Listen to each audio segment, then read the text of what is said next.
Oi pessoal, bem-vindos à semana 5 do Plano de Estudo Tutorado Volume 2. Nós vamos falar sobre representações para o átomo e vocês precisam saber sobre os modelos atômicos. Então, primeira coisa, modelo de Dalton, o que ele fala? O átomo é uma parte indivisível, não pode ser criado nem destruído, os átomos de um mesmo elemento são sempre iguais, os átomos são esferas maciças e indivisíveis. Em uma reação química, os átomos são rearranjados. E ele não vai falar nada a respeito de cargas elétricas. Então, para ele, é neutro, completamente neutro. Não existe divisão, subdivisões ali para o átomo, tá? Para Dalton. Thomson, ele já vai falar sobre os aspectos elétricos, tá? Do átomo. Então, ele vai explicar, o modelo dele vai explicar a eletrização por atrito. Apesar da presença de carga negativa, a carga total é neutra, porque a gente tem uma carga positiva ali suficiente para neutralizar a carga negativa. Só que ele entende que o átomo agora é subdividido, então tem parte negativa, que é formada pelos elétrons, e a positiva, que é formada pelos prótons. Então, ele vai considerar essa natureza elétrica do átomo. Thomson, né? O modelo por ele sugerido seria uma carga positiva, uma gota, né, com carga positiva com elétrons nela incrustados. E ele também vai descobrir a relação entre a carga e a massa, tá? Então, Thomson fez isso também.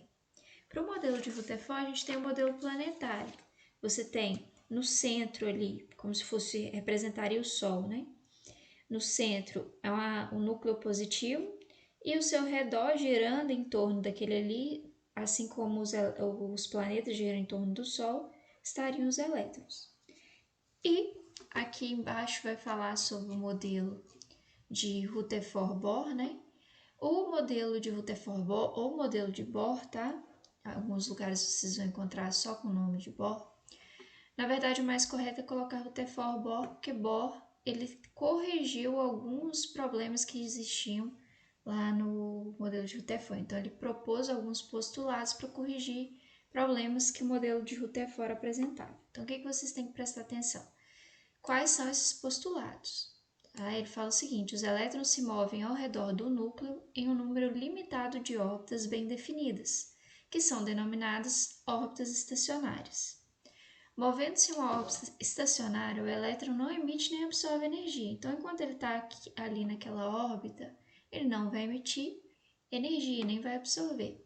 Quando ele vai saltar de uma órbita estacionária para outra, o elétron vai emitir ou absorver uma quantidade bem definida de energia, que a gente chama de quanto. Então, por exemplo, se o elétron ali recebe essa energia de fora, e se essa energia for suficiente, ele vai saltar de uma órbita interna para mais externa. Então, ele vai absorver. Quando esse estímulo parar, ele estava lá na camada mais externa do que a camada dele. Quando esse estímulo for interrompido, ele vai retornar para sua camada original. Como para ir para aquela camada mais externa ele absorveu, para retornar ele vai ter que emitir. Então, ele emite energia na forma de luz. Ok? O que vocês têm que prestar atenção? Aqui, ó. Quando você tem essa representação aqui, então a gente vai ter o elemento, aqui a gente vai ter o número de massas, que é representado por A, e aqui o número atômico.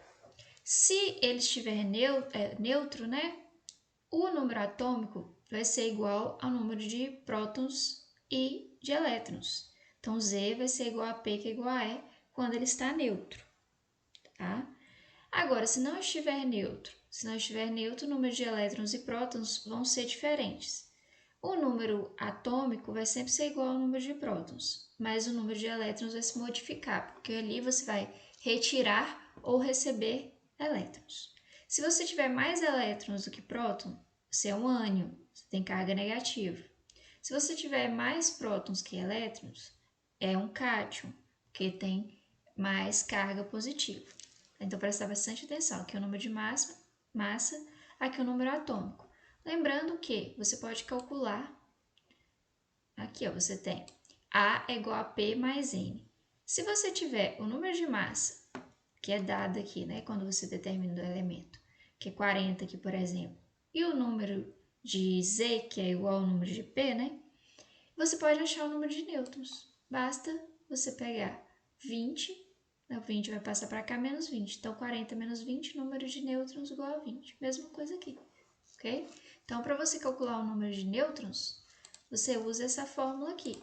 Você pode determinar direto, ó. Número de nêutrons é igual a Z ou P, tá? A menos, quer dizer, A menos Z, ok? Então, o número de nêutrons você calcula pegando o número de massas menos o número de prótons ali, o número atômico, ok? Então, olha só, o isótopo, ele tem que ter número de prótons iguais, ok? O isóbaro, número de massa, tem que ser igual. Para dois serem isóbaros, eles têm que ter o mesmo, dois elementos, né? Eles têm que ter o mesmo número de massa. E aqui ele repetiu, deve que ele queria falar isótono, tá? Isso aqui não é isótopo, é isótono. Tem que ter o mesmo número de nêutron. Agora vamos... Aqui ele vai explicar algumas coisas sobre camadas, tá? Vocês deem uma olhadinha. Agora vamos aqui para as atividades. Das afirmações, qual não pode ser atribuída ao modelo atômico de Dalton? Então, eu falei para vocês, o que o modelo atômico de Dalton é? Então, esfera maciça, indivisível, os elementos são iguais, os átomos de um mesmo elemento, são esfera maciça, divisível. Não falava nada sobre questão elétrica do átomo, né? Aí vocês vão avaliar aqui, o que não for falado pelo modelo de Dalton, vocês vão marcar.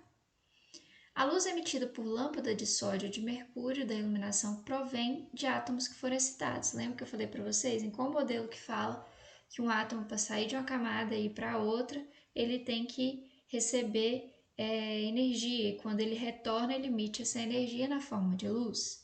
Qual desses átomos, né? Eu falei para vocês lá em cima enquanto eu estava explicando.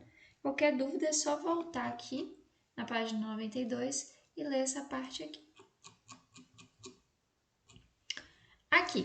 Aqui vai entrar na questão que eu falei para vocês. Aqui eu tenho, olha só, 14 é o número de massa, 6 é o número de, nesse caso aqui é o número atômico, e também o número de prótons e de elétrons, porque ele está neutro. Não falou nada porque está neutro. Aqui, para você calcular o número de nêutrons, então, você vai usar a fórmula N é igual a A menos Z.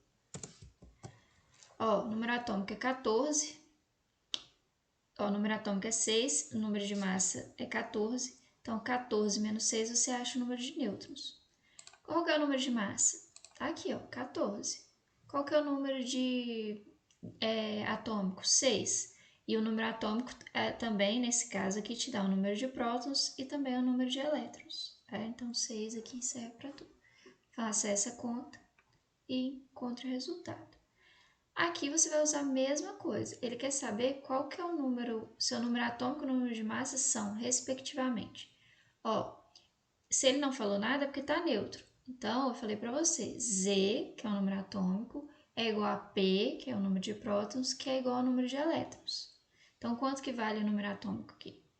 Aqui você tem o número de nêutrons, é 26. Para você encontrar o número de massa, basta você usar a fórmula A é igual a Z mais N. Ou E mais N nesse caso, porque como ele é neutro, Z vai ser igual a prótons, que é igual aos elétrons.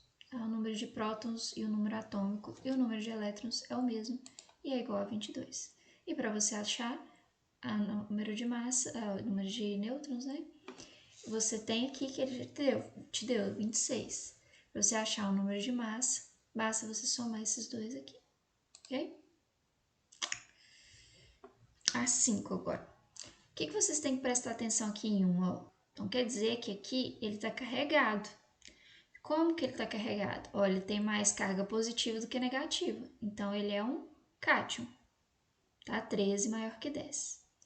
E na 2? Na 2, ele tem mais elétrons do que prótons. Então, quer dizer que ele é um ânion, porque ele está carregado negativamente, né?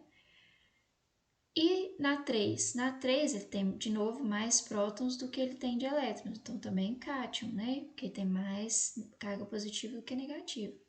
Então, 1, 2 e 3 até agora não são átomos neutros, porque o número de prótons é diferente do número de elétrons.